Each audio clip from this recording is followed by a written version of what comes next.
La pluie frappait les vitres de la librairie comme des doigts impatients, créant un rythme hypnotique qui résonnait dans les étroits couloirs remplis d'étagères en bois sombre.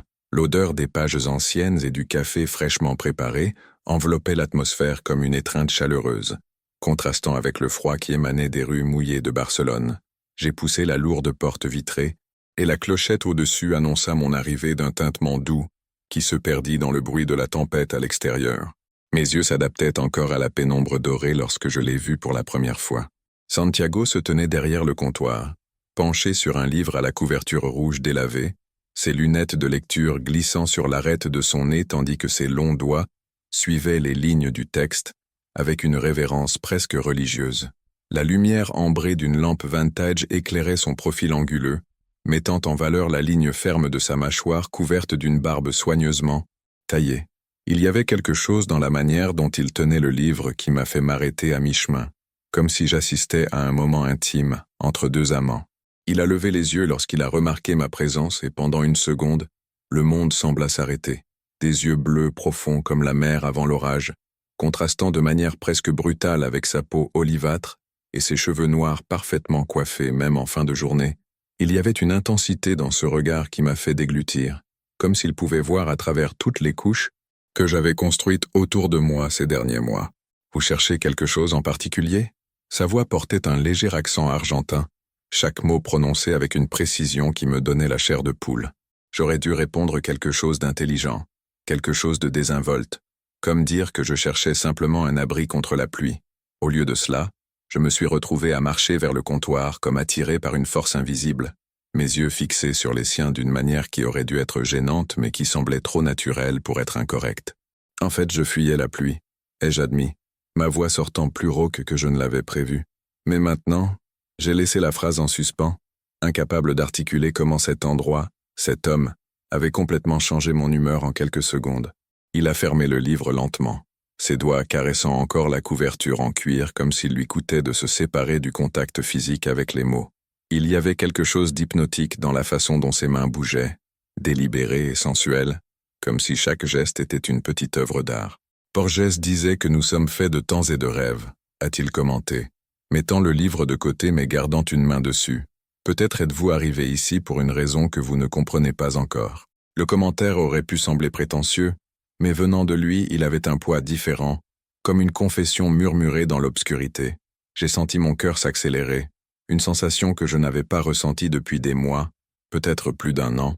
Depuis Adrien, je m'étais fermé à ces possibilités, construit des murs si hauts que je ne pouvais plus les escalader moi-même. Vous parlez comme quelqu'un qui connaît bien les rêves, ai-je répondu, m'appuyant sur le comptoir en bois poli. Nos visages étaient maintenant à quelques centimètres l'un de l'autre, et je pouvais sentir la chaleur émanant de sa peau, voir les petites rides d'expression autour de ses yeux qui suggéraient quelqu'un qui riait beaucoup ou pensait trop. Et les cauchemars, a-t-il ajouté, sa voix tombant dans un ton plus intime. Parfois, il est difficile de faire la distinction entre les deux. Il y avait une douleur résiduelle dans ces mots, quelque chose que j'ai reconnu immédiatement parce qu'il faisait écho en moi. Nous sommes deux hommes blessés, ai-je pensé, reconnaissant le terrain familier de la cicatrisation émotionnelle. Mais au lieu de m'éloigner comme l'avait été mon instinct ces derniers temps, je me suis retrouvé à me pencher légèrement en avant. « Santiago », a-t-il dit, tendant la main. Lorsque nos doigts se sont touchés, ce fut comme une petite décharge électrique remontant mon bras, réveillant des parties de moi qui étaient endormies depuis longtemps. « Matteo » ai-je répondu, serrant sa main peut-être un peu plus longtemps que ce qui était socialement approprié. Sa peau était étonnamment douce pour quelqu'un qui travaillait avec des livres toute la journée, mais il y avait des callosités au bout des doigts, comme s'il jouait de la guitare pendant son temps libre. La pluie s'est intensifiée dehors, comme si l'univers conspirait pour me garder là plus longtemps. Santiago n'a pas lâché ma main immédiatement, et je n'ai fait aucun mouvement pour retirer la mienne. Nous sommes restés ainsi un moment qui semblait s'étirer à l'infini, nos regards connectés d'une manière à la fois nouvelle et étrangement familière. « Il y a un café à l'arrière », a-t-il dit finalement, désignant d'un signe de tête le fond de la boutique. « Je viens de le préparer. Si vous voulez attendre que la pluie passe, j'aurais dû dire non. J'aurais dû inventer une excuse, acheter un livre au hasard et sortir en courant vers la sécurité de ma zone de confort. Au lieu de cela, je me suis entendu dire « avec plaisir ». Il m'a guidé à travers les étroites étagères, et je n'ai pas pu m'empêcher de remarquer la façon dont il se déplaçait, avec une élégance naturelle, qui contrastait avec la masculinité évidente de sa silhouette. Il y avait des tatouages discrets qui dépassaient sous les manches de sa chemise blanche, des lignes de texte dans une calligraphie élégante qui me donnaient envie de lui demander leur histoire. Le coin café était intime, avec seulement 2 fauteuils en cuir usé placés près d'une petite table basse couverte de livres. Une fenêtre donnait sur une petite cour intérieure, où la pluie formait des flaques entre les pavés irréguliers. C'était le genre d'endroit où les confessions se faisaient, où les gens s'ouvraient de manière qu'ils n'avaient jamais prévue. « Du sucre » a-t-il demandé, me tendant une tasse en porcelaine délicate qui semblait venir d'un autre siècle. « Sans sucre, merci. » Nos doigts se sont touchés à nouveau lorsque j'ai pris la tasse, et cette fois, c'est lui qui a maintenu le contact quelques secondes de plus. Nous nous sommes assis dans les fauteuils, nos jambes se frôlant presque dans l'espace réduit. Le café était parfait, fort et aromatique, mais je pouvais à peine me concentrer sur son goût. Toute mon attention était portée sur l'homme en face de moi, sur la manière dont il tenait la tasse à 2 mains comme pour se réchauffer, sur la façon dont ses yeux ne quittaient jamais mon visage. « Vous n'êtes pas de Barcelone », ai-je observé, reconnaissant les particularités de son accent. « Buenos Aires », a-t-il confirmé. « 5 ans ici. Et vous, catalan de naissance ?»« Né et élevé à Gracia », ai-je répondu. « Je travaille dans la gastronomie. Chef, en fait. Je n'ai pas mentionné que j'étais actuellement sans emploi, que ma carrière s'était effondrée en même temps que ma relation précédente, que j'essayais encore de recoller les morceaux de qui j'étais autrefois. Ah, ses yeux se sont illuminés d'un intérêt sincère. Ça explique. Ça explique quoi? La façon dont vous avez senti le café avant de le boire, la manière dont vos yeux se sont fermés à la première gorgée. Vous vivez la nourriture et la boisson différemment des autres. J'ai senti mon visage s'échauffer. C'était une observation trop intime pour quelqu'un que je venais de rencontrer, mais il y avait quelque chose dans sa manière de le dire qui ne semblait pas intrusif. Cela semblait appréciatif. Mémoire gustative, ai-je admis. Je peux recréer n'importe quel plat rien qu'en le goûtant une fois. C'est une bénédiction et une malédiction. Pourquoi une malédiction? J'ai hésité, surpris par ma propre volonté de dire la vérité à un étranger. Parce que les saveurs sont liées aux souvenirs, et tous les souvenirs ne sont pas bons à revivre.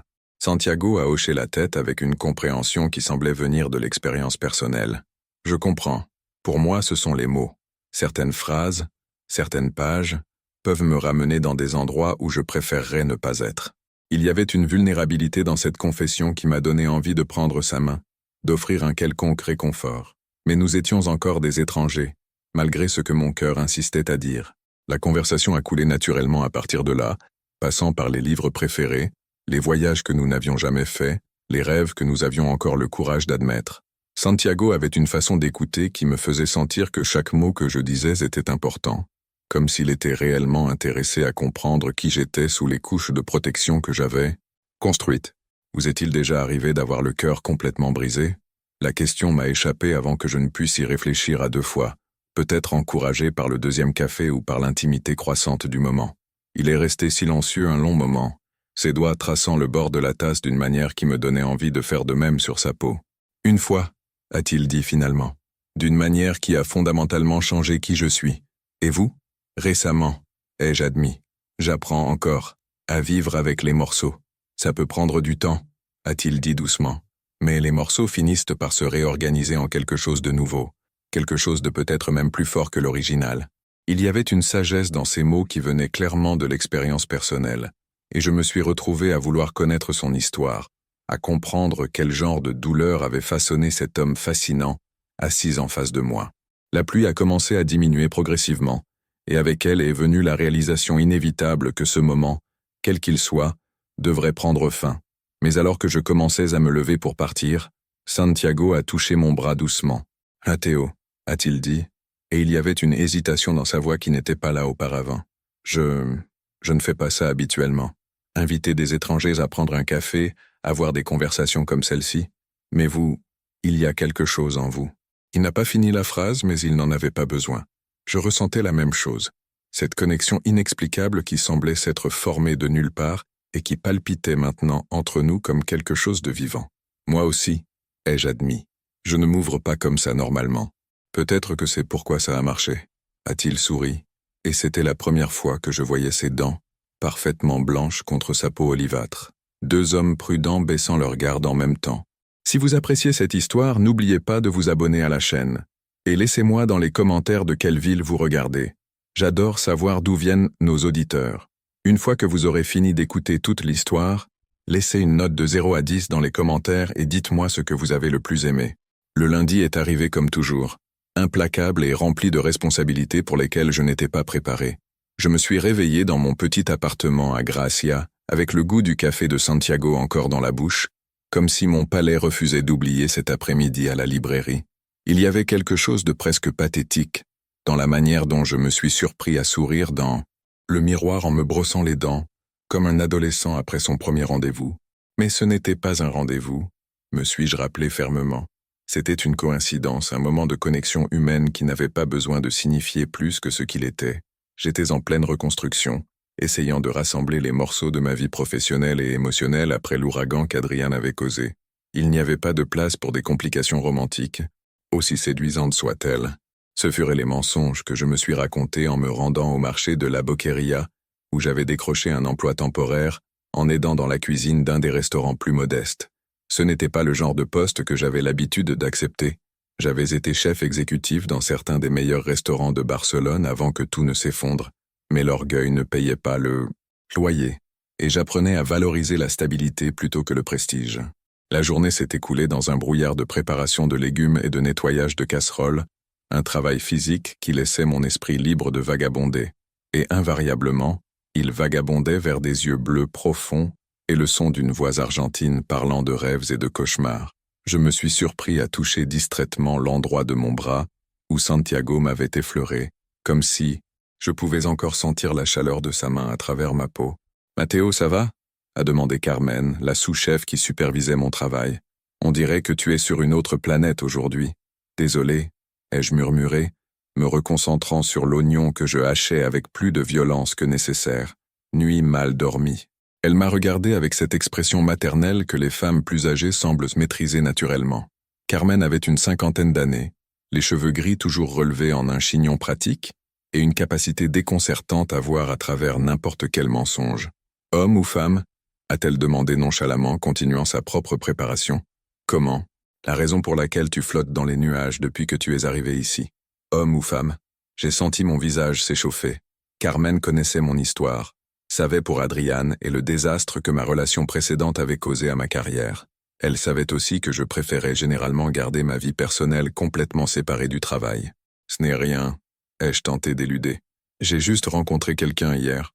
Ça ne veut rien dire. »« Ah !» a-t-elle souri avec complicité. « Donc, c'est un homme.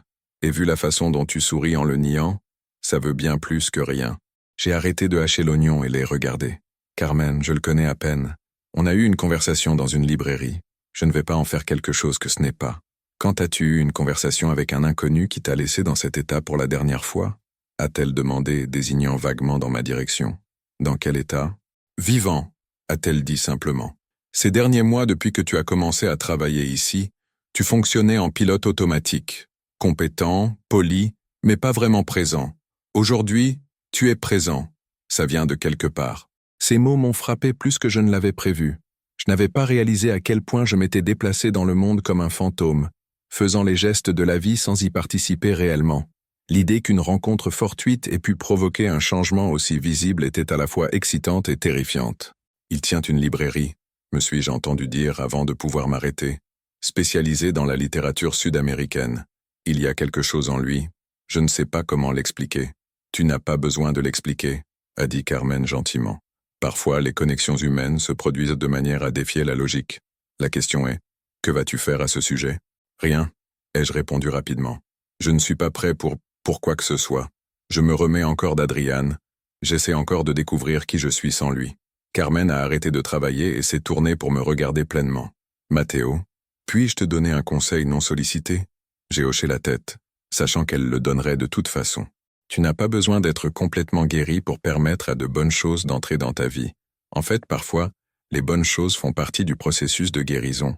Je ne te dis pas de te lancer tête baissée dans une nouvelle relation, mais peut-être, laisse simplement cette personne faire partie de ta vie, vois ce qui se passe. J'ai passé le reste de la journée à réfléchir aux mots de Carmen. Quand mon service s'est terminé, je me suis retrouvé à marcher dans les rues de Gracia sans destination précise, mes pieds prenant apparemment leur propre décision sur la direction. Ce ne fut pas une surprise lorsque je me suis retrouvé devant la librairie de Santiago, regardant à travers la vitrine éclairée vers l'intérieur, chaleureux. Il était là, exactement où je l'avais laissé la veille, penché sur un autre livre avec la même concentration révérencieuse. Cette vue m'a fait sourire involontairement. Il y avait quelque chose de réconfortant dans cette constance, dans la manière dont certaines personnes semblaient appartenir naturellement à leurs espaces. J'ai pris une profonde inspiration et poussé la porte. La clochette a annoncé mon arrivée, et Santiago a levé les yeux immédiatement. Lorsqu'il m'a vu, son visage s'est illuminé d'un sourire qui m'a fait sentir comme s'il m'attendait, comme si ma présence était un cadeau qu'il n'était pas sûr de recevoir. « Matteo » a-t-il dit, fermant le livre et se levant. « Je pensais que tu viendrais peut-être. »« Tu pensais » ai-je demandé, m'approchant du comptoir. « Si confiant ?»« Pas confiant » a-t-il corrigé, ses yeux rencontrant les miens. « Espérant » La simplicité honnête de la réponse m'a complètement désarmé. À une époque de jeux romantiques et de communication indirecte, il y avait quelque chose de rafraîchissant chez quelqu'un qui disait simplement ce qu'il ressentait. Ai-je commencé, puis je me suis arrêté, incertain de comment articuler ce qui m'avait conduit ici. La vérité était que je ne pouvais pas arrêter de penser à lui, mais l'admettre semblait m'exposer trop vite. « Veux-tu dîner » a-t-il demandé, me sauvant de la nécessité d'expliquer. « Je connais un petit endroit, rien de sophistiqué. Juste de la bonne nourriture et de meilleures conversations. » J'aurais dû dire non. J'aurais dû inventer une excuse, maintenir la distance que mon esprit rationnel insistait être nécessaire. Mais en regardant Santiago, voyant la vulnérabilité dans ses yeux qui reflétaient la mienne, je me suis entendu dire « oui, avec plaisir ». Le sourire qu'il m'a donné en réponse valait tous les risques que je pourrais prendre. Si vous aimez jusqu'ici, donnez un like à cette vidéo et abonnez-vous à la chaîne pour ne pas manquer le prochain chapitre de cette histoire. Le restaurant que Santiago a choisi était du genre que les touristes ne trouveraient jamais, caché dans une ruelle étroite, avec seulement 8 tables et un menu écrit à la main sur un tableau. Le genre d'endroit où les locaux venaient depuis des décennies, où le serveur connaissait le nom de chaque client régulier et leurs préférences alimentaires. Nous nous sommes assis à une petite table près de la fenêtre, nos jambes se touchant occasionnellement sous la table d'une manière qui envoyait de petites décharges dans mon système nerveux. Santiago a commandé en catalan parfait, son accent argentin ajoutant une couche musicale aux mots familiers. « Combien de temps t'a-t-il fallu pour apprendre le catalan » ai-je demandé, impressionné par sa fluidité. « Environ 2 ans pour me sentir à l'aise » a-t-il répondu. « Mais je rêve encore en espagnol. Et quand je suis émotif, je reviens automatiquement à l'argentin. » Émotif comment ? Il a souri, un petit sourire presque timide. Colère, peur, passion. Le dernier mot fut prononcé avec une intensité qui m'a fait déglutir. La nourriture est arrivée, des plats simples mais préparés avec soin, le genre de cuisine maison qui réchauffait plus que l'estomac. J'ai observé Santiago manger, fasciné par la manière délibérée dont il savourait chaque bouchée, comme s'il était véritablement présent dans l'acte de se nourrir. « Tu cuisines » ai-je demandé. « Les bases pour survivre » a-t-il ri. « Rien comme toi, j'imagine. Ça doit être incroyable d'avoir ce don.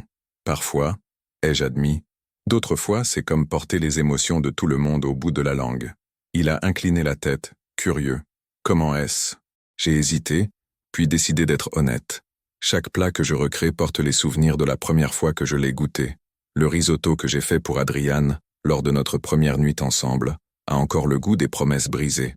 La sauce tomate de ma grand-mère me fait pleurer. Pas seulement par nostalgie, mais pour toutes les fois où je l'ai préparée en essayant de me sentir connecté à quelque chose. Santiago a tendu la main par-dessus la table, ses doigts touchant légèrement les miens. Ça doit être un fardeau terrible parfois. Ça l'est, ai-je acquiescé, tournant ma main pour que nos paumes se touchent. Mais c'est aussi un cadeau. Chaque saveur est une histoire complète, une expérience vécue pleinement. C'est comme avoir accès à une archive émotionnelle dont la plupart des gens ignorent même l'existence. Comment fais-tu face aux mauvais souvenirs ? J'apprends, ai-je dit honnêtement. Pendant longtemps, j'ai complètement arrêté de cuisiner. Je ne supportais pas de tout revivre. Mais maintenant, j'essaie de créer de nouveaux souvenirs, des saveurs qui sont juste à moi, qui ne portent pas le poids du passé. Nous sommes restés silencieux un moment, nos mains encore connectées sur la table. Il y avait quelque chose de puissant dans la manière dont Santiago recevait mes mots, sans essayer de les réparer ou de les minimiser, juste en acceptant la complexité de mon expérience. « Et toi ?» ai-je demandé finalement. « Quel est ton rapport avec les mots qui te hantent ?» Il a retiré sa main doucement, prenant son verre de vin. « J'ai une collection » a-t-il dit après une gorgée. Des premières éditions de livres qui appartenaient à des gens morts par amour, chacun avec son histoire tragique. C'est, je me suis arrêté cherchant le mot juste, intense. Morbide, veux-tu dire? A-t-il souri sans humour. C'est une obsession étrange, je sais, mais il y a quelque chose dans ces objets, ces mots touchés par des passions si intenses qu'elles ont littéralement tué, comme s'ils portaient encore des échos de ces émotions. Pourquoi les collectionnes-tu? Santiago est resté silencieux si longtemps que j'ai pensé qu'il ne répondrait pas. Quand il a enfin parlé, sa voix était basse, presque un murmure. Parce que je comprends, a-t-il dit simplement, ce que c'est d'aimer tellement que tu perdrais tout pour cela. Ce que c'est de porter une douleur si profonde qu'elle devient une partie de qui tu es. Il y avait une douleur brute dans ces mots qui m'a donné envie de traverser la table et de le prendre dans mes bras. Au lieu de cela, j'ai seulement dit « Raconte-moi ». Il m'a regardé un long moment comme s'il décidait combien me faire confiance. « Mon frère cadet », a-t-il dit finalement, « Luciano. Il est mort dans un accident de voiture à Buenos Aires il y a 5 ans. Je suis venu à Barcelone pour échapper aux souvenirs. Je suis désolé, ai-je dit et il a hoché la tête, reconnaissant la condoléance mais visiblement sans vouloir approfondir. Quelques mois après les funérailles, j'ai trouvé des lettres dans sa chambre, a-t-il continué, sa voix devenant encore plus basse. Des lettres qu'il n'a jamais envoyées. Pour moi, j'ai senti mon estomac se nouer, anticipant où cette histoire allait. Il était amoureux de moi, a dit Santiago, les mots sortant comme une confession qu'il avait portée seul trop longtemps. Complètement, désespérément amoureux, et je ne l'ai jamais su, je ne l'ai même pas soupçonné. Le silence qui a suivi était lourd de toute la complexité et la douleur que cette révélation apportait. Je ne pouvais qu'imaginer ce que cela avait dû être de découvrir cela, comment cela avait dû changer rétroactivement chaque souvenir qu'il avait de son frère. « Santiago » ai-je commencé, mais il a secoué la tête. « Il n'y a rien à dire, a-t-il dit. Il n'y a aucun moyen de réparer ça, aucun moyen de revenir en arrière et de faire les choses différemment. Il est parti, et je reste avec la connaissance que peut-être, si j'avais prêté plus d'attention, si j'avais été moins centré sur ma propre vie, tu ne peux pas te blâmer de ne pas avoir vu quelque chose qu'il cachait, ai-je interrompu. Et même si tu l'avais su, ça ne veut pas dire que tu aurais pu éviter l'accident. Logiquement, je le sais, a-t-il dit. Mais la logique et la culpabilité ne sont pas compatibles, n'est-ce pas? Je comprenais parfaitement. Ma propre culpabilité pour la fin de ma relation avec Adriane répondait rarement à la logique, même quand je savais rationnellement que c'était la meilleure décision pour nous deux. C'est pour ça que tu collectionnes ces histoires d'amour tragiques? Ai-je demandé. Peut-être, a-t-il admis. Ou peut-être est-ce juste ma manière de me punir, de me rappeler constamment ce que j'ai perdu, ce que je ne pourrai jamais réparer. J'ai tendu la main par-dessus la table et pris sa main à nouveau, la serrant fermement. Santiago, tu ne peux pas passer le reste de ta vie à te punir pour quelque chose qui était hors de ton contrôle. Il m'a regardé avec une intensité qui m'a fait sentir comme si nous étions seuls dans le restaurant, comme si le reste du monde avait disparu autour de nous. Et toi? A-t-il demandé. Peux-tu arrêter de te punir pour ce qu'Adriane t'a fait? La question m'a frappé comme un coup de poing dans l'estomac, principalement parce que je n'avais pas de bonne réponse. La vérité était que je me punissais, limitant ma propre vie dans une tentative d'éviter d'être blessé à nouveau. J'essaie, ai-je admis finalement. Alors peut-être pouvons-nous essayer ensemble, a-t-il dit, ces mots aussi simples que révolutionnaires. L'idée de ne pas porter ses blessures seul, d'avoir quelqu'un qui comprenait le poids de la culpabilité et de la perte, était à la fois terrifiante et irrésistible. En regardant Santiago à travers la petite table, voyant ma propre vulnérabilité reflétée dans ses yeux, j'ai commencé à penser que peut-être Carmen avait raison. Peut-être que je n'avais pas besoin d'être complètement guéri pour permettre à quelque chose de bon d'entrer dans ma vie. Les jours suivants se sont déroulés d'une manière que je n'avais pas connue depuis longtemps, avec de l'anticipation. Pour la première fois depuis des mois, je me réveillais en pensant à autre chose qu'aux obligations de la journée, plus qu'aux besoins basiques de survivre émotionnellement. Je me réveillais en pensant à Santiago, aux conversations que nous avions eues, à la promesse implicite de nouvelles rencontres, de nouvelles révélations, de nouvelles connexions. Mais avec l'anticipation venait la peur familière et paralysante de m'ouvrir à nouveau, de faire confiance à quelqu'un avec les morceaux encore fragiles de mon cœur. Adriane avait laissé des cicatrices qui allaient au-delà de l'émotionnel. Il avait ébranlé ma capacité à faire confiance à mon propre jugement sur les gens, surtout sur les hommes qui semblaient trop beaux pour être vrais. Santiago n'avait pas essayé de me contacter dans les 3 jours suivant notre dîner, et j'oscillais entre soulagement et déception. Soulagement parce que cela me donnait de l'espace pour traiter tout ce qui s'était passé entre nous. Déception parce qu'une partie croissante de moi voulait le revoir, voulait explorer cette connexion qui semblait s'être formée de nulle part. Ce fut le jeudi que j'ai trouvé la note. Je quittais le marché après un autre service épuisant lorsque j'ai vu la petite enveloppe élégante glisser sous l'essuie-glace de ma moto. Mon nom était écrit dans une calligraphie masculine et soignée, chaque lettre formée avec la précision de quelqu'un qui respectait l'art de l'écriture manuscrite. À l'intérieur, il n'y avait que quelques lignes. Matteo. Si cela t'intéresse, il y a une représentation de tango au Café Central demain à 9h. Ce sera ma première fois à voir du tango à Barcelone. J'ai pensé que peut-être tu pourrais m'apprendre les différences avec l'argentin. Sans pression. Juste une suggestion. S. J'ai tenu la note pendant plusieurs minutes, relisant les mots soigneusement choisis. Il y avait quelque chose de charmant dans la formalité de l'approche, dans la manière dont il m'avait donné une porte de sortie claire si je n'étais pas intéressé. Mais il y avait aussi une vulnérabilité subtile.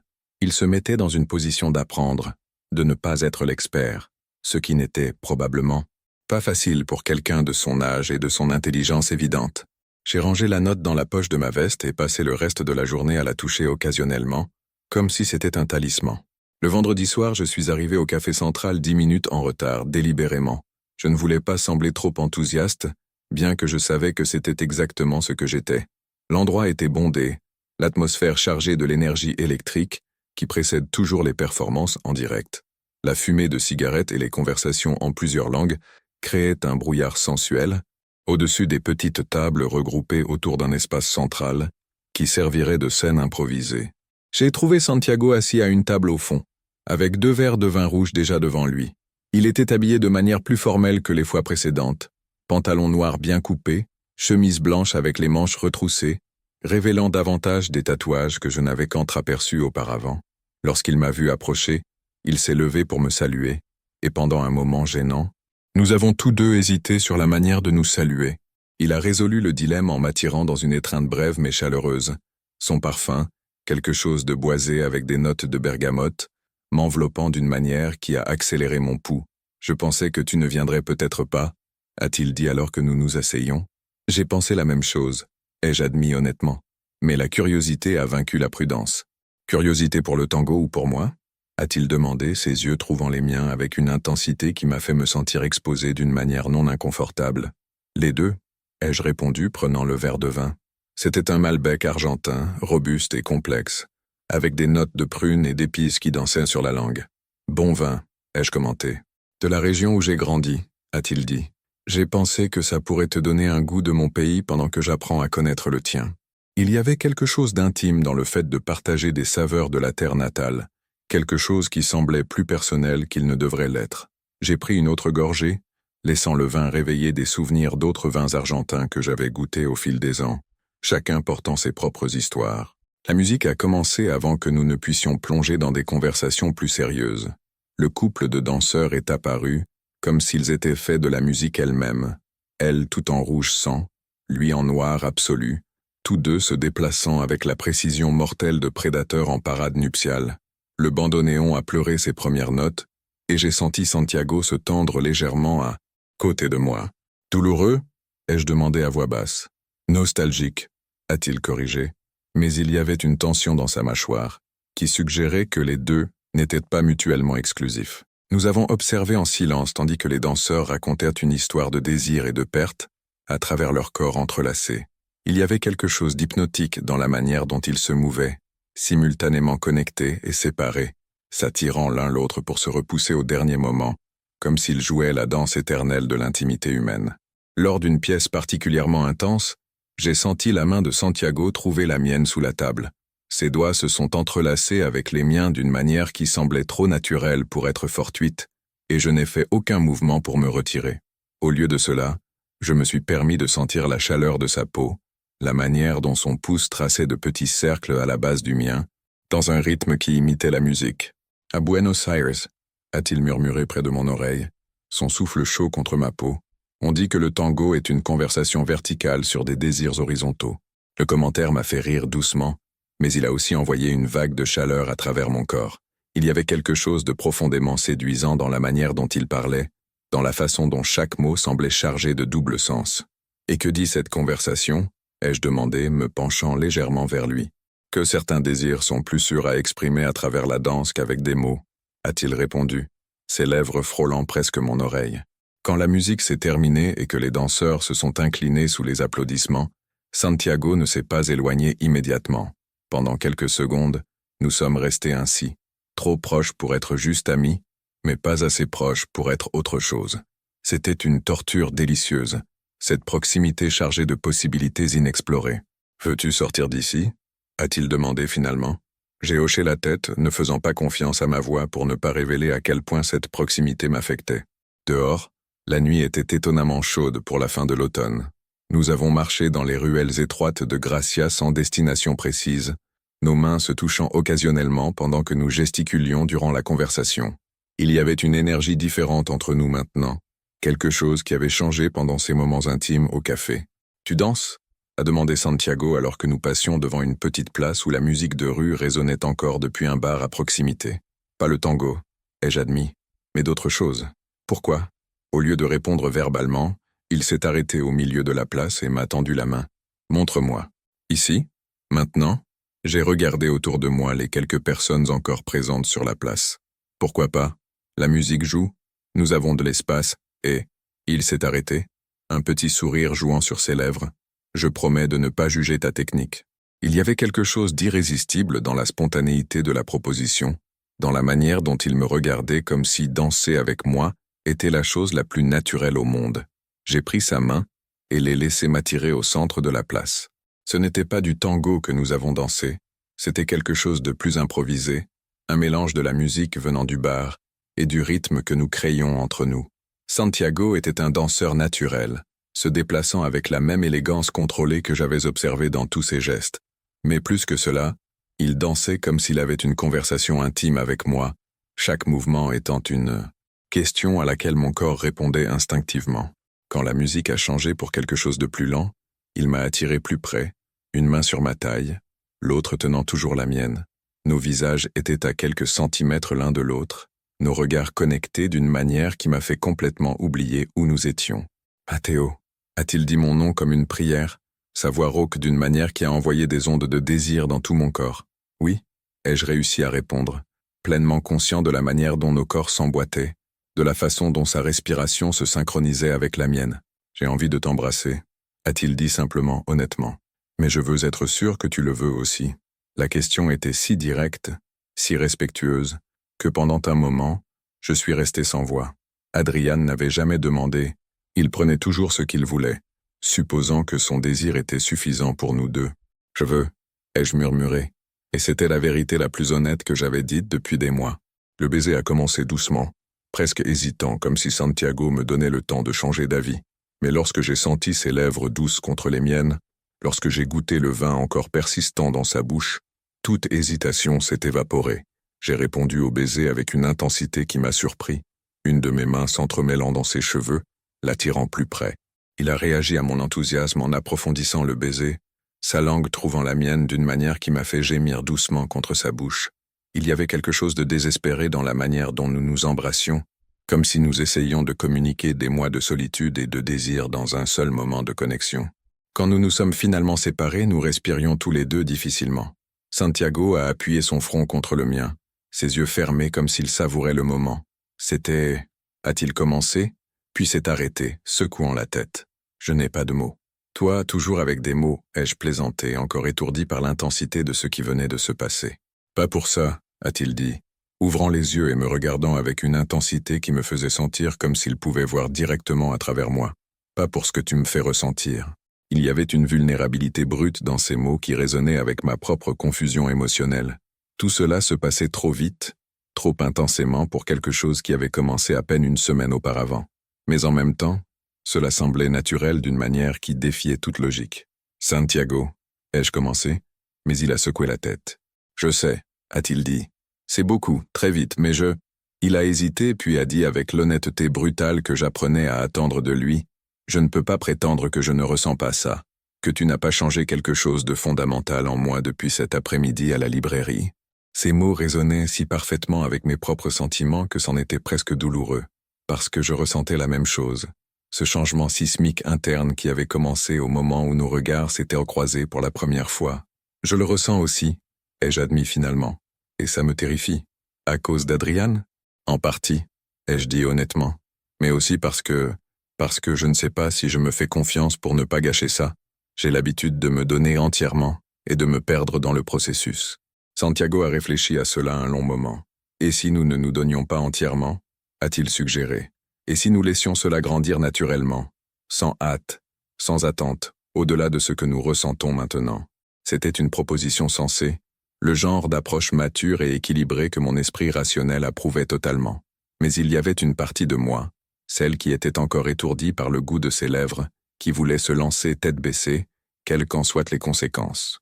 On peut essayer, ai-je accepté, bien que je savais qu'il n'y avait pas de demi-mesure pour moi quand il s'agissait de sentiments. J'étais le genre de personne qui aimait totalement ou pas du tout. Santiago a dû voir une partie de cette lutte interne se refléter sur mon visage, car il a souri avec une compréhension à la fois réconfortante et inquiétante. « Matteo » a-t-il dit doucement, ses mains montant pour tenir mon visage. « Nous n'allons pas nous faire de mal. Je promets de ne pas te faire de mal comme il l'a fait. » La promesse était belle, bien intentionnée, et impossible à garantir complètement. Mais en regardant dans ses yeux, voyant la sincérité genuine née là, j'ai choisi de croire. Au moins pour cette nuit, au moins pour ce moment, j'ai choisi de faire confiance. D'accord, ai-je dit simplement. Il m'a embrassé à nouveau, plus doucement cette fois, comme s'il scellait un accord. Quand nous nous sommes séparés, il a pris ma main et nous avons recommencé à marcher.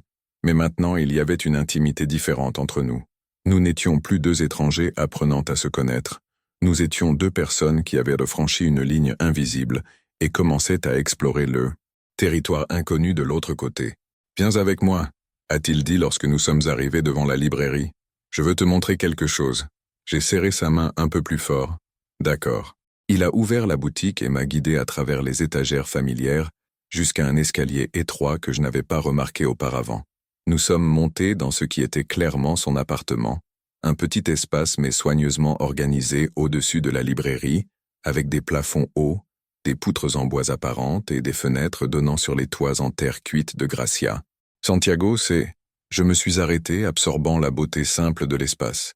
Il y avait des livres partout, évidemment, mais aussi des œuvres d'art soigneusement choisies, des plantes qui prospéraient, malgré la faible lumière, et une collection de petits objets qui avaient clairement une signification personnelle. « Ce n'est pas grand-chose », a-t-il dit, semblant soudain incertain, « mais c'est chez moi. C'est parfait, ai-je dit honnêtement.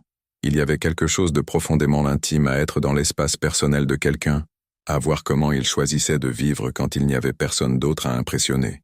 Il m'a guidé jusqu'à une étagère spécifique près de la fenêtre. « La collection dont je t'ai parlé au dîner », a-t-il dit, désignant une rangée de livres clairement différents des autres, plus anciens, soigneusement conservés, certains avec des couvertures montrant des signes évidents d'âge et de manipulation amoureuse. « Puis-je » ai-je demandé, tendant la main vers un volume particulièrement beau. Il a hoché la tête, m'observant attentivement tandis que je sortais le livre de l'étagère. C'était un exemplaire de 100 ans de solitude, avec une dédicace sur la première page, pour Miguel, mon amour éternel, bien que l'éternité n'ait duré que 3 ans. Carmen. Elle s'est suicidée 2 semaines après avoir écrit ça, a dit Santiago doucement. Overdose intentionnelle. Il est mort de chagrin 6 mois plus tard.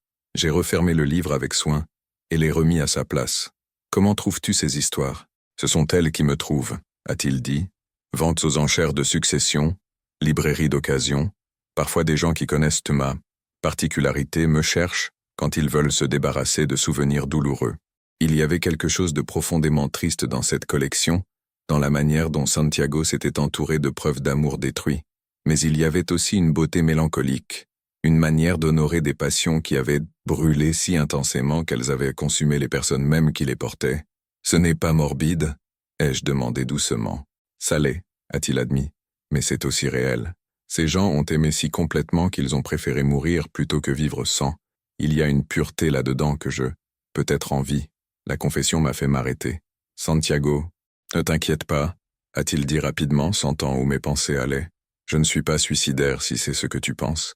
Mais il y a une partie de moi qui se demande ce que ce serait d'aimer ainsi, sans retenue, sans peur. » Je l'ai regardé, vraiment regardé, Et j'ai vu non seulement l'homme élégant et contrôlé qui m'avait initialement attiré, mais quelqu'un qui était tout aussi tourmenté par les questions d'amour et de perte que moi.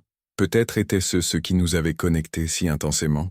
Nous reconnaissions les blessures de l'autre. Peut-être, ai-je dit avec précaution, que l'amour n'a pas besoin d'être destructeur pour être réel. Il m'a regardé avec surprise, comme si l'idée ne lui était jamais venue. Tu crois ça? J'ai pensé à sa question, à ma propre expérience avec Adriane, à toutes les manières dont j'avais confondu intensité avec intimité, possessivité avec passion. J'apprends à le croire, ai-je dit finalement. Santiago a souri, un petit sourire sincère qui transformait complètement son visage. Alors peut-être pouvons-nous apprendre ensemble, a-t-il dit, répétant ces mots du dîner quelques jours plus tôt. Cette fois, quand il m'a embrassé, c'était différent, moins désespéré et plus intime, comme si nous scellions non seulement un accord, mais une promesse d'explorer cette connexion avec soin, d'apprendre à se faire confiance mutuellement et à nous-mêmes. Quand je me suis préparé à partir plus tard cette nuit-là, Santiago m'a donné un petit livre. Pas l'un de la collection tragique, mais quelque chose de différent. Neruda, a-t-il dit. Des poèmes d'amour qui ne se terminent pas en tragédie. J'ai souri, touché par le geste et le message implicite. Merci. Matteo, m'a-t-il appelé alors que j'atteignais la porte. On peut faire que ça marche, tu sais. On peut être l'histoire qui finit bien. Je l'ai regardé debout dans la lumière dorée de son appartement, entouré de ses livres et de ses souvenirs, mais m'offrant une vision d'un futur que je ne m'étais pas permis d'imaginer depuis longtemps. Oui, ai-je dit, et pour la première fois depuis des mois, je l'ai vraiment cru. On peut. Les semaines suivantes se sont déroulées comme un rêve soigneusement orchestré. Santiago et moi avons développé une routine à la fois prévisible et excitante. Il fermait la librairie à 7 heures, je terminais au marché à 6h30, et nous nous retrouvions pour dîner dans de petits restaurants cachés dans les recoins de Barcelone, qui semblaient exister exclusivement pour les couples, qui voulaient nous parler à voix basse et se toucher discrètement sous les tables. C'est lors d'une de ces soirées, 3 semaines après notre premier baiser, que j'ai rencontré Elena. Nous étions assis dans un minuscule restaurant près du parc Güell, lorsqu'une femme aux cheveux gris et aux lunettes à monture rouge s'est approchée de notre table.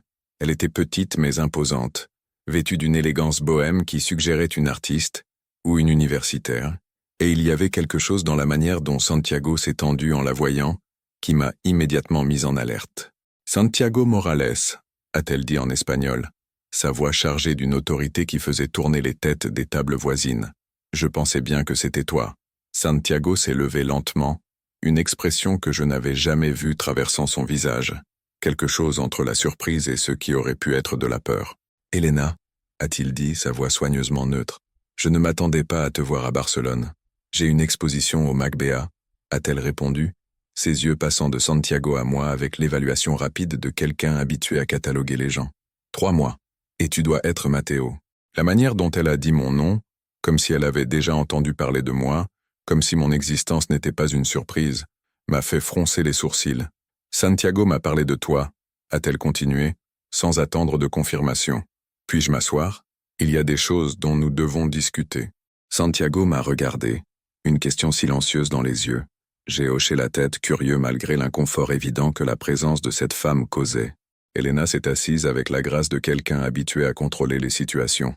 Santiago ne m'a pas présenté correctement, a-t-elle dit, tendant une main forte et calleuse vers moi. Elena Vasquez, j'ai été mariée au frère de Santiago pendant 8 ans. J'ai senti mon estomac se nouer. Luciano, le frère qui était mort, le frère qui avait été secrètement amoureux de Santiago. La complexité de la situation m'a frappé comme une vague. « Elena », a dit Santiago, sa voix chargée d'un avertissement clair. « Je ne pense pas que ce soit le lieu. »« Pourquoi » l'a-t-elle interrompu, ses yeux sombres brillant de ce qui aurait pu être de l'amusement ou de la malice. Pour l'honnêteté, pour enfin parler de Luciano sans prétendre que sa mort n'était qu'un tragique accident. Le silence qui a suivi était assez tendu pour être tranché. Je pouvais sentir Santiago lutter avec quelque chose d'interne. Je pouvais voir la douleur brute traverser son visage à la mention du nom de son frère. « Que veux-tu, Elena » a-t-il demandé finalement. « Je veux que tu arrêtes de te punir », a-t-elle dit, sa voix s'adoucissant légèrement. « Je veux que tu comprennes que Luciano n'est pas mort à cause de toi, et je veux que tu arrêtes de collectionner des histoires d'amour ratées comme si c'était une pénitence. » Ma tête s'est tournée vers Santiago. Comment savait-elle pour la collection? « Nous nous écrivons », a expliqué Elena, notant ma confusion. Santiago m'écrit religieusement toutes les 2 semaines depuis qu'il s'est installé à Barcelone. De longues lettres mélancoliques sur des livres tragiques et une culpabilité qu'il ne devrait pas porter. « Elena, s'il te plaît », a dit Santiago, visiblement mortifié. « Non, Santiago. 5 ans, c'est assez. » Elle s'est tournée vers moi. « Tu connais toute l'histoire ? À propos des lettres que Luciano a laissées ?» J'ai hoché la tête en silence, sentant comme si j'assistais à quelque chose de très privé. « Alors tu sais que mon mari était amoureux de son propre frère. Ce que Santiago ne t'a probablement pas dit, c'est que je le savais. » Le choc a dû être évident sur mon visage, car elle a souri tristement. « Les femmes savent toujours, Matteo. Mais nous ne choisissons pas toujours d'agir en conséquence. Luciano était un bon mari à bien des égards. Gentil, présent, dévoué. Mais il y avait une partie de lui qui ne m'a jamais appartenu, qui a toujours appartenu à Santiago. Et pendant longtemps, je me suis convaincu que c'était suffisant. » Santiago était pâle maintenant, ses mains tremblant légèrement alors qu'il tenait son verre de vin. « Pourquoi racontes-tu ça ?» a-t-il demandé, sa voix presque un murmure. « Parce que, » a dit Elena, tendant la main par-dessus la table pour toucher la sienne, « Luciano n'est pas mort parce que tu ne l'as pas aimé en retour. Il est mort parce qu'il a conduit imprudemment pendant une tempête après une dispute que nous avons eue à propos d'enfants. Il voulait adopter un enfant, j'ai dit non. Il est parti furieux et... » Elle a fait une pause, prenant une profonde inspiration. « C'était un accident, Santiago. Un accident stupide et évitable, mais ça n'avait rien à voir avec un amour non partagé. » Les mots flottaient dans l'air comme une révélation divine. J'ai observé Santiago traiter cette information. J'ai vu des années de culpabilité autoproclamée lutter contre la possibilité d'une absolution. « Mais les lettres » a-t-il commencé. « Les lettres étaient une fantaisie » a dit Elena fermement. Luciano avait une tendance au dramatisme, tu te souviens. Il romantiquait tout, y compris ses propres sentiments. Ce qu'il ressentait pour toi était réel, oui, mais ce n'était pas l'amour dévorant et destructeur qu'il a décrit dans ses lettres. C'était de la nostalgie, de l'admiration, le genre d'amour qu'un jeune frère a pour l'aîné, qu'il admire. « Tu ne peux pas savoir ça » a dit Santiago, mais il y avait un espoir désespéré dans sa voix. « Je peux et je le sais » a répondu Elena. « Parce que la veille de l'accident, il m'a dit qu'il voulait qu'on arrête d'essayer d'avoir des enfants biologiques et qu'on adopte un enfant. Il a dit qu'il voulait construire une vraie famille, ne pas vivre dans les fantasmes du passé. Ce ne sont pas les mots de quelqu'un consumé par un amour impossible, Santiago. » J'ai observé Santiago absorber cette information. J'ai vu 5 ans d'autopunition commencer à se fissurer comme de la glace sous le soleil du printemps. « Pourquoi ne m'as-tu jamais dit ça avant ?» a-t-il demandé. Elena a soupiré. « Parce que tu n'étais pas prêt à entendre, et parce que je devais aussi gérer ma propre culpabilité. Je devais aussi traiter ce que ça signifiait d'avoir vécu 8 ans, en sachant que mon mari était émotionnellement divisé. Mais maintenant, » elle m'a regardé. « Maintenant, tu as une raison d'avancer. Et je ne vais pas rester assise à regarder pendant que tu détruis quelque chose. De bien à cause de fantômes. » Le dîner s'est poursuivi dans un silence tendu, après qu'Elena s'est excusée, promettant de visiter la librairie avant de retourner à Buenos Aires. Santiago était perdu dans ses pensées, traitant des révélations qui changeaient clairement de manière fondamentale sa narrative des 5 dernières années. Ce n'est que lorsque nous sommes arrivés à son appartement qu'il a enfin parlé. « Tu lui fais confiance ?» a-t-il demandé, s'effondrant dans son fauteuil de lecture préféré. Je me suis assis au bord du lit, choisissant mes mots avec soin. Je pense qu'elle n'aurait pas fait tout le chemin jusqu'à Barcelone juste pour te mentir. Mais si elle se trompe, et si elle essaie juste de me faire sentir mieux, Santiago, ai-je dit doucement, et si elle a raison, et si tu as passé 5 ans à te punir pour quelque chose qui n'était pas de ta faute? Il m'a regardé avec des yeux trop vulnérables pour être supporté. Je ne saurais pas comment vivre sans cette culpabilité. Elle est devenue une partie de qui je suis. Je comprenais parfaitement. Ma propre identité s'était tellement entrelacée avec la douleur de ma relation avec Adriane que l'idée de la laisser partir semblait impossible. Peut-être, ai-je suggéré avec précaution, qu'il est temps de découvrir qui tu es sans elle. Cette nuit-là, Santiago m'a laissé rester. Nous n'avons pas fait l'amour, nous n'étions pas encore prêts pour cette intimité. Mais nous avons dormi dans le même lit, mes bras autour de lui, alors qu'il traitait des décennies d'hypothèses brisées. Au milieu de la nuit, je me suis réveillé avec lui murmurant le nom de son frère, et je l'ai simplement serré plus fort, offrant le seul réconfort que je pouvais. C'est le lendemain matin que j'ai appris pour Adriane.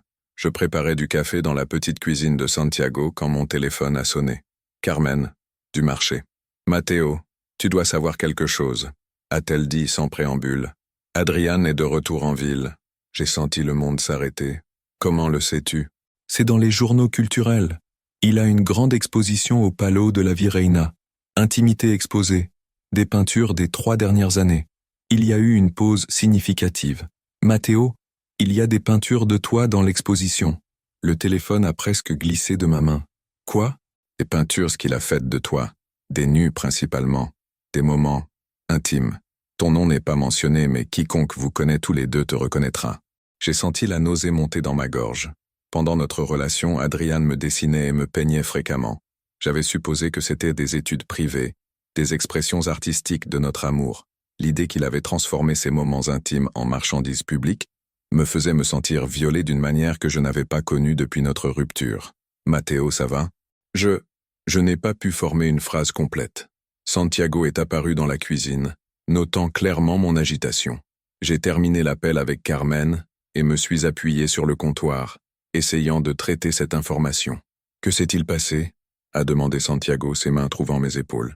Je lui ai raconté pour Adrian les peintures, le sentiment de trahison qui me consumait. Santiago m'a écouté en silence, son expression s'assombrissant à chaque mot. Il ne peut pas faire ça, a-t-il dit finalement. T'exposer ainsi sans permission, il doit y avoir des lois. Techniquement, il peut, ai-je dit amèrement. En tant qu'artiste, il a des droits sur ses propres œuvres. Le fait que j'étais en relation avec lui quand elles ont été créées rend la situation compliquée. Mais moralement, Adrian ne s'est jamais beaucoup soucié de la moralité, ai-je interrompu. Tout tournait toujours autour de lui, de son art, de sa carrière. Je n'étais que du matériel. La réalisation m'a frappé comme un coup de poing dans l'estomac. Pendant toute notre relation, je m'étais convaincu que j'étais aimé, que j'étais un partenaire égal dans la dynamique. Mais en regardant en arrière avec la clarté qu'offrent la distance et le temps, j'ai commencé à voir les schémas. Comment il dirigeait toujours les conversations vers lui-même. Comment mes succès professionnels semblèrent l'agacer. Comment il m'avait progressivement isolé de mes amis et de ma famille. « Matteo, a dit Santiago doucement, veux-tu aller les voir ?» La question m'a surpris. Pourquoi? Parce que parfois, affronter nos fantômes est la seule façon de les exorciser. J'ai réfléchi à ça. Une partie de moi voulait ignorer complètement l'exposition, prétendre qu'elle n'existait pas. Mais une autre partie, celle qui essayait de reconstruire sa vie et son identité, savait que Santiago avait raison. « Viendrais-tu avec moi ?» ai-je demandé. « Bien sûr, a-t-il dit immédiatement. Mais seulement si tu es sûr de vouloir ça. » Je n'étais pas sûr. Mais je savais qu'éviter Adrian et son art ne les ferait pas disparaître. Et peut-être, juste peut-être, voir ces peintures à travers les yeux de la personne que j'étais maintenant, pas celle que j'étais quand elles ont été créées, m'aiderait à fermer définitivement ce chapitre de ma vie. D'accord, ai-je dit finalement. Allons-y. L'exposition était bondée lorsque nous sommes arrivés l'après-midi suivant. Adrian avait toujours été populaire dans les cercles artistiques barcelonais, charismatique, talentueux, bien connecté politiquement. Voir son nom en grandes lettres à l'extérieur du Palau de la Virreina m'a fait me sentir petit et insignifiant, exactement comme il m'avait toujours fait me sentir. Santiago a pris ma main alors que nous entrions dans l'espace principal de la galerie. Les premières peintures étaient des abstractions colorées, le genre de travail pour lequel Adrian était connu. Mais à mesure que nous avancions dans l'exposition, les œuvres devenaient plus figuratives, plus personnelles. Et puis je les ai vues, 4 grandes peintures, accrochées ensemble sur le mur principal de la galerie. Moi, dans divers états de nudité et de vulnérabilité. L'une me montrait endormie, blottie dans des draps blancs, avec la lumière du matin traversant mon corps. Une autre était plus explicite. Moi sous la douche, des gouttes d'eau capturées en chute comme des diamants contre ma peau. La troisième me montrait en train de cuisiner, nu sauf pour un tablier, ma concentration totale sur la tâche en cours. La quatrième était la plus intime, moi regardant directement le spectateur, vulnérable et ouvert d'une manière que seuls les amants voient. Elles étaient techniquement magnifiques. Adrian avait toujours été un artiste talentueux, mais les voir ainsi, exposés à la consommation publique, m'a fait me sentir comme si j'étais violé à nouveau. Mon Dieu, ai-je murmuré. Elles sont magnifiques, a dit une voix derrière moi. Qui que soit le modèle, il devait beaucoup compter pour l'artiste.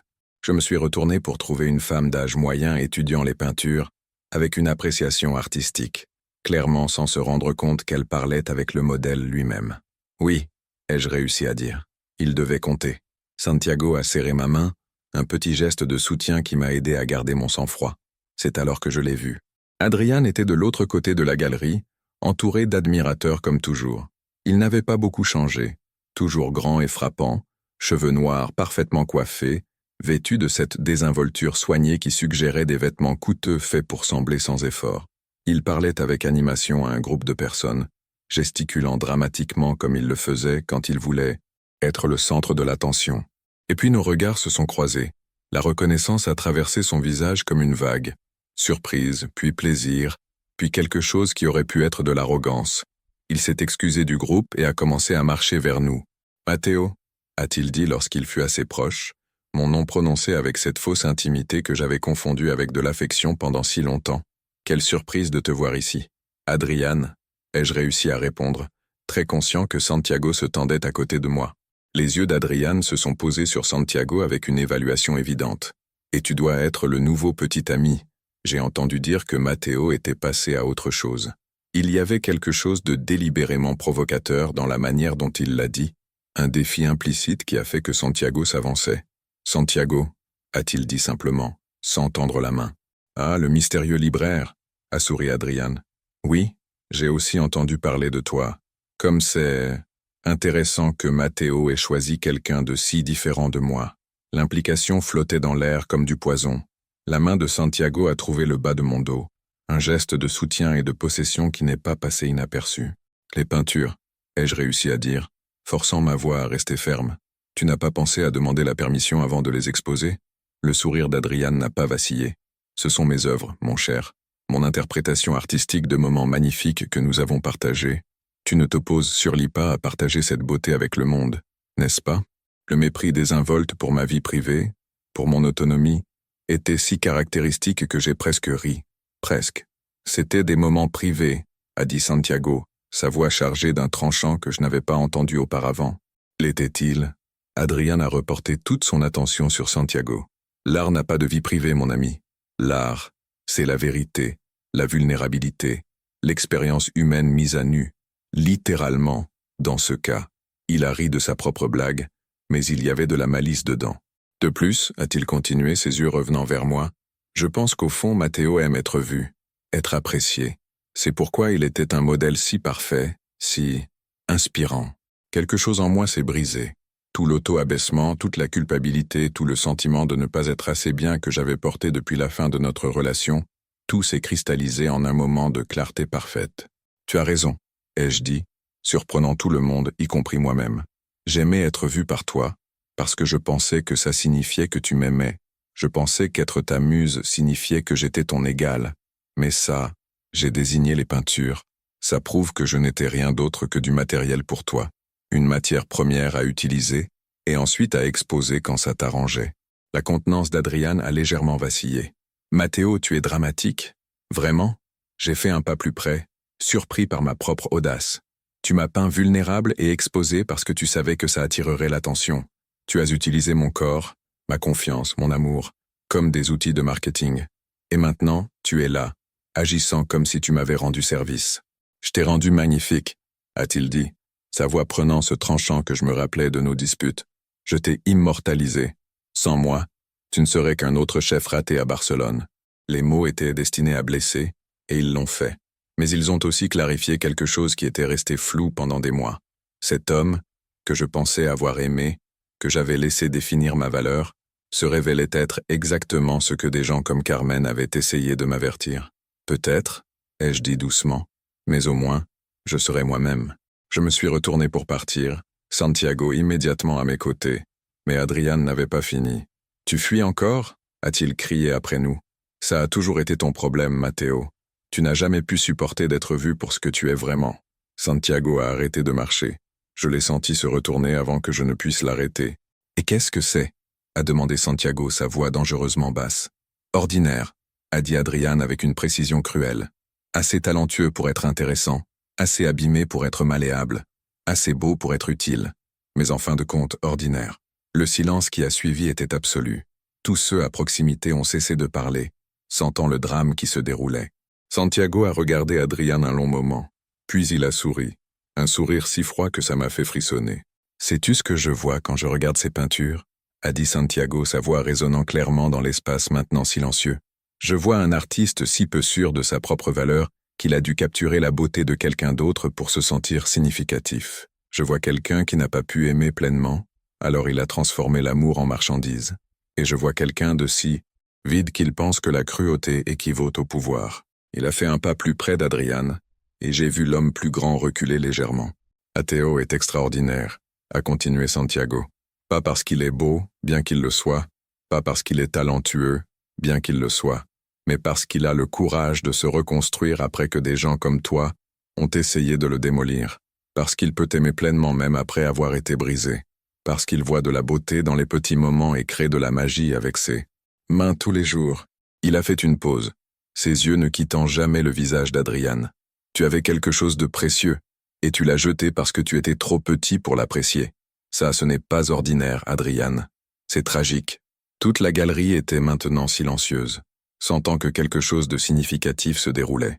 Le visage d'Adrian est passé de l'arrogance à la honte, puis à la colère. « Tu ne le connais pas comme moi », a-t-il dit, mais sa voix avait perdu de son assurance. « Tu as raison », a acquiescé Santiago. « Je le connais comme quelqu'un qui le voit, pas comme quelqu'un qui l'utilise. Je le connais comme quelqu'un qui veut le construire, pas le démolir. Je le connais comme quelqu'un qui pense que sa valeur n'a rien à voir avec ce qu'il peut m'apporter. » Il a pris ma main entre elles sans nos doigts. « Et contrairement à toi, a-t-il ajouté, je sais que l'amour ne concerne pas la possession ou l'exposition. Il s'agit de partenariat, de respect, et de voir quelqu'un pour qui il est vraiment, pas pour ce qu'il peut te donner. » Sur ce, nous sommes partis, laissant Adrian seul devant ses peintures magnifiques mais vides. Les jours suivant la confrontation à la galerie se sont écoulés dans un étrange brouillard de soulagement et d'appréhension. D'un côté, avoir enfin affronté Adrian, avoir vu sa vraie nature exposée devant tant de gens, était cathartique d'une manière que je n'avais pas anticipée. D'un autre côté, il y avait des conséquences qui commençaient à peine à se manifester. La première est arrivée sous la forme d'un appel de ma mère. « Mateo », sa voix était tendue même à travers le téléphone. « J'ai besoin de te parler. En personne. » Ma mère, Montserrat, était une femme pragmatique qui dramatisait rarement les situations. Le fait qu'elle demande une réunion en personne m'a immédiatement rendu nerveux. « Tout va bien, maman ? Viens à la maison demain, » a-t-elle dit, ignorant ma question. « Ton père a aussi besoin de te parler. » L'appel s'est terminé avant que je ne puisse protester, me laissant fixer le téléphone avec une anxiété croissante. Santiago, qui avait observé toute la conversation, s'est approché et a posé ses mains sur mes épaules. Que s'est-il passé ? Je ne sais pas, ai-je admis. Mais connaissant ma mère, ce n'est rien de bon. Le lendemain matin, j'ai fait le voyage familier jusqu'à l'appartement de mes parents à Poble-Sec, un quartier qui avait été mon refuge pendant les pires moments avec Adrian. Mes parents, Jordi et Montserrat, m'avaient toujours soutenu inconditionnellement. Même lorsqu'ils ne comprenaient pas, mes parents vivaient dans un appartement modeste mais chaleureux, rempli de souvenirs d'une vie bien vécue, des photos de famille encadrées, des bibelots de leur voyage, et l'odeur persistante de la cuisine de ma mère, un mélange de safran et d'huile d'olive qui semblait imprégner les murs. Lorsque je suis entré, ma mère m'a accueilli avec une étreinte qui durait un peu trop longtemps, et mon père, habituellement stoïque, m'a regardé avec une gravité qui m'a fait frissonner. « Assieds-toi, Mateo », a dit ma mère, désignant la table de la salle à manger où une cafetière et 3 tasses attendaient. « Nous devons parler de quelque chose d'important. » J'ai pris place, mon estomac se nouant d'appréhension. C'est à propos d'Adrien, n'est-ce pas ? Ma mère a échangé un regard avec mon père, et il a hoché la tête, lui donnant le signal de continuer. « Oui », a-t-elle dit, sa voix mesurée mais tendue. « Nous sommes allés voir son exposition hier. Le monde a semblé ralentir. Mes parents à l'exposition d'Adrian. L'idée ne m'avait jamais traversé l'esprit. Ils n'avaient jamais été fans de son art, ni de lui d'ailleurs. Ils l'avaient toléré pour moi, mais leurs interactions étaient toujours restées polies mais distantes. « Pourquoi ?» ai-je demandé, ma voix plus aiguë que je ne l'avais prévu. « Parce que nous avons entendu parler des peintures, » a dit mon père, son ton bourru mais teinté d'inquiétude. « Des peintures de toi, et nous voulions voir par nous-mêmes ce que cet homme faisait encore pour t'atteindre. » J'ai senti mon visage s'échauffer, la honte et la colère se mêlant en une tempête interne. « Vous n'aviez pas besoin de faire ça. Ça, nous devions le faire, » a répondu ma mère fermement. « Mateo, ces peintures, elles sont belles, oui, mais elles sont aussi une violation. Nous savons à quel point tu as lutté après votre rupture, à quel point il t'a fait du mal. Et maintenant, il expose ses moments intimes comme s'ils lui appartenaient. J'ai baissé les yeux sur mes mains, incapable de croiser leur regard. Je suis désolé que vous ayez dû voir ça. Ne t'excuse pas, a dit mon père, sa voix s'adoucissant. Ce n'est pas de ta faute. Mais nous sommes inquiets, fiston. Inquiets pour ce que ça te fait et inquiets pour ce que tu fais pour avancer. Avancer? Ai-je répété, confus. Ma mère a soupiré, posant sa main sur la mienne. Nous avons entendu parler de Santiago. Carmen nous a raconté. J'ai senti une vague de frustration monter. Carmen, avec ses intentions bienveillantes mais sa langue trop bien pendue, avait apparemment décidé que ma vie personnelle était une affaire communautaire. Qu'a dit Carmen? Qu'il y a quelqu'un de nouveau dans ta vie, a dit ma mère doucement. Quelqu'un qui semble t'apporter du bonheur, mais aussi quelqu'un qui porte ses propres blessures. Nous voulons juste être sûrs que tu ne te lances pas dans quelque chose qui pourrait te faire encore plus de mal. J'ai pris une profonde inspiration, essayant de maîtriser la tempête d'émotions qui menaçait de déborder. Santiago n'est pas Adriane.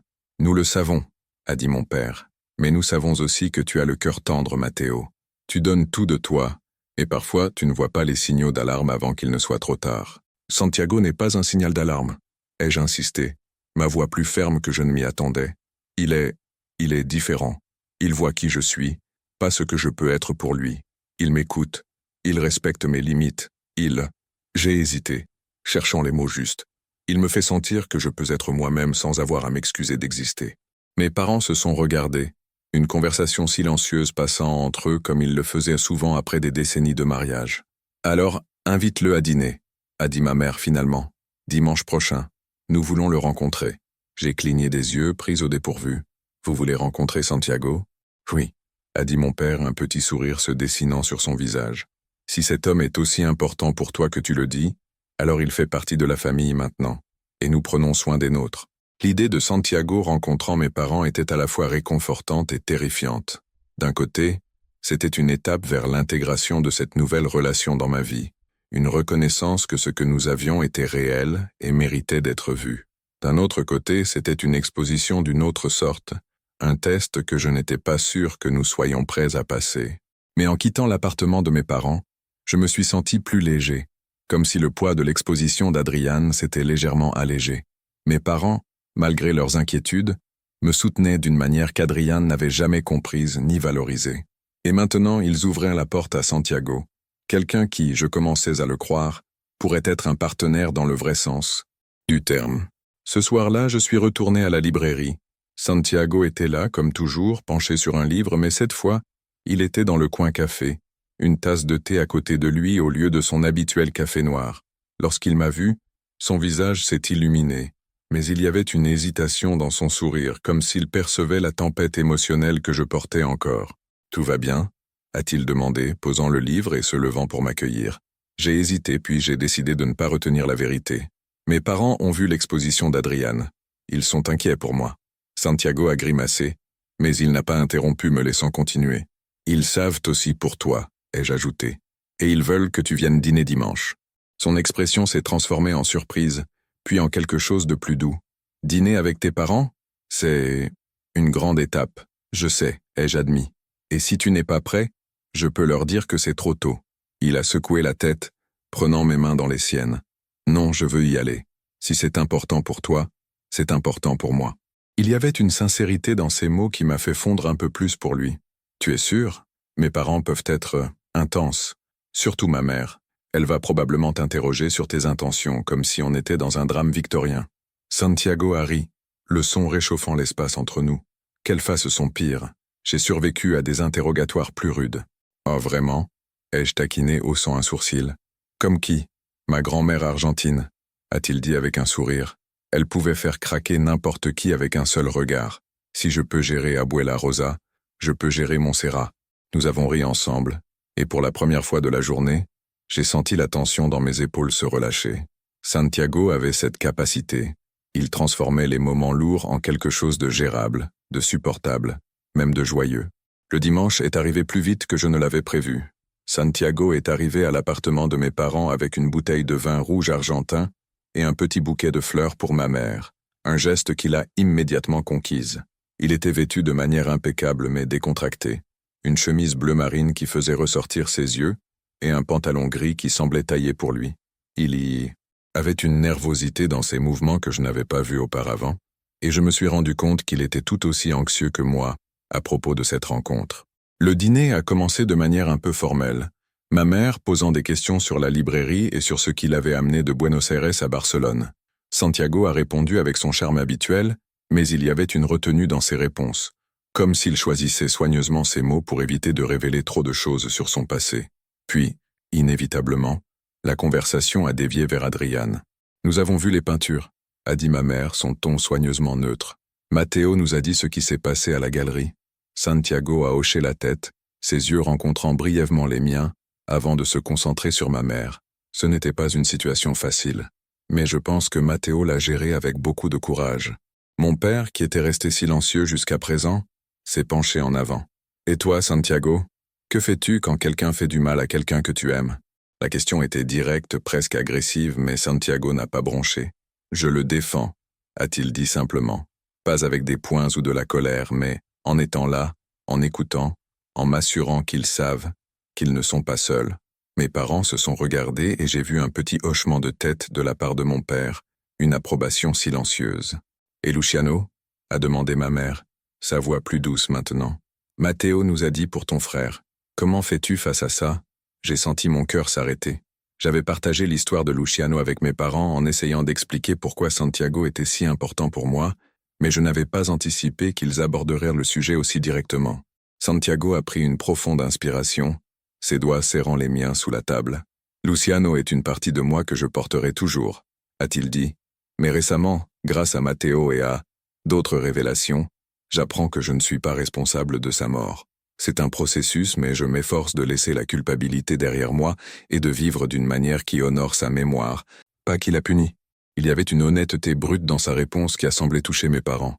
Ma mère a atteint la table pour toucher sa main, un geste rare de sa part. « C'est tout ce qu'on peut demander », a-t-elle dit. « Apprendre à vivre avec le passé sans le laisser te définir. » Le reste du dîner s'est déroulé plus légèrement, avec des histoires de mon enfance qui m'ont fait grimacer et rire Santiago, et des anecdotes sur la librairie qui ont fasciné mon père, un amoureux secret de la littérature.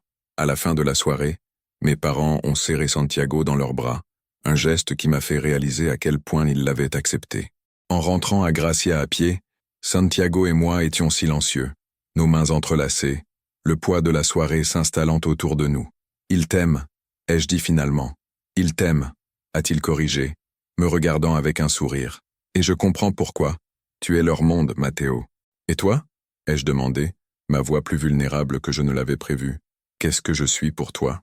Santiago s'est arrêté de marcher, se tournant pour me faire face complètement. La lumière des lampadaires projetait des ombres sur son visage, accentuant l'intensité de ses yeux. « Tu es la raison pour laquelle je commence à croire que je peux être plus que mes erreurs, » a-t-il dit doucement. « Tu es le premier homme qui me donne envie d'écrire une nouvelle histoire, pas de collectionner celle des autres. Tu es tout ce que je ne savais pas que je cherchais. » Ces mots m'ont coupé le souffle, et pendant un moment, je n'ai pas pu répondre. À la place, je l'ai embrassé, là, au milieu de la rue, sans me soucier de qui pourrait nous voir. Le baiser était profond, rempli de toutes les émotions que nous avions partagées ces dernières semaines. La douleur, l'espoir, la peur et la promesse croissante de quelque chose de réel. Les mois qui ont suivi ont été une danse délicate entre guérir et grandir. Santiago et moi avons continué à explorer notre relation, apprenant les petites choses l'un sur l'autre qui rendaient chaque jour plus riche. Il m'a appris à aimer Borges et Cortázar, tandis que je l'ai initié à l'art de faire un pain tomaquet parfait. Nous passions des soirées à parler jusqu'à l'aube, partageant des rêves, des peurs et les parties de nous-mêmes que nous avions cachées au monde. L'exposition d'Adrian a fini par quitter Barcelone, emportant avec elle une partie du poids que je portais. J'ai appris à voir les peintures non pas comme une violation, mais comme un rappel de ma propre résilience. J'avais survécu à Adrian, et j'étais en train de construire quelque chose de bien plus beau avec Santiago. Un soir, alors que nous étions allongés dans son lit, les fenêtres ouvertes pour laisser entrer la brise fraîche du printemps, Santiago a sorti un petit carnet de sa table de nuit. J'ai commencé à écrire, a-t-il dit, un peu hésitant. Pas des lettres, pas des histoires d'amour tragiques, juste mes pensées. À propos de toi, de nous. J'ai pris le carnet feuilletant les pages remplies de son écriture soignée. C'étaient des poèmes, des fragments de prose, des réflexions sur des moments que nous avions partagés. Certains étaient en espagnol, d'autres en catalan, tous empreints d'une tendresse qui me faisait mal au cœur de la meilleure des manières. « Santiago » ai-je murmuré, ma voix épaisse d'émotion. « C'est magnifique. »« Tu es magnifique » a-t-il répondu, ses doigts traçant la ligne de ma mâchoire. « Et je veux passer le reste de ma vie à le prouver. » Ce n'était pas une demande en mariage, pas une grande déclaration d'amour éternel. C'était mieux, une promesse de présence, d'effort, de construire quelque chose ensemble jour après jour. Et pour la première fois de ma vie, j'ai cru en cette promesse. Epilogue. 1 an plus tard, Santiago et moi avons déménagé ensemble dans un petit appartement au-dessus de la librairie. C'était un espace rempli de livres, de plantes et de l'odeur du café que je préparais chaque matin. J'avais retrouvé un poste de chef dans un restaurant respecté à Barcelone, et Santiago avait commencé à écrire sérieusement, publiant même une petite collection de poèmes qui recevait des éloges dans les cercles littéraires locaux. La collection de livres tragiques était toujours là, mais elle ne dominait plus l'espace. À la place, Santiago avait commencé une nouvelle collection, des livres que nous avions lus ensemble, annotés de nos pensées, de nos blagues, de nos rêves partagés. Un soir, alors que nous étions assis dans la cour intérieure partageant une bouteille de vin sous les étoiles, j'ai réalisé que j'avais enfin trouvé ce que je cherchais, pas seulement l'amour, mais un partenariat, une vie où je pouvais être pleinement moi-même, cicatrice et tout, et être aimé pour cela. « À quoi penses-tu » a demandé Santiago, sa main trouvant la mienne dans l'obscurité. « À nous » ai-je répondu honnêtement. « À la chance que nous avons de nous être trouvés. » Il a souri, ce sourire qui transformait encore mon monde. Pas de la chance, Matteo. C'était du destin. Et en regardant dans ses yeux, en sentant la chaleur de sa main dans la mienne, j'ai su qu'il avait raison. Si vous avez aimé cette histoire, n'oubliez pas de liker et de vous abonner pour plus de récits comme celui-ci. Dites-moi dans les commentaires ce que vous en avez pensé et d'où vous venez. J'adore entendre vos histoires aussi.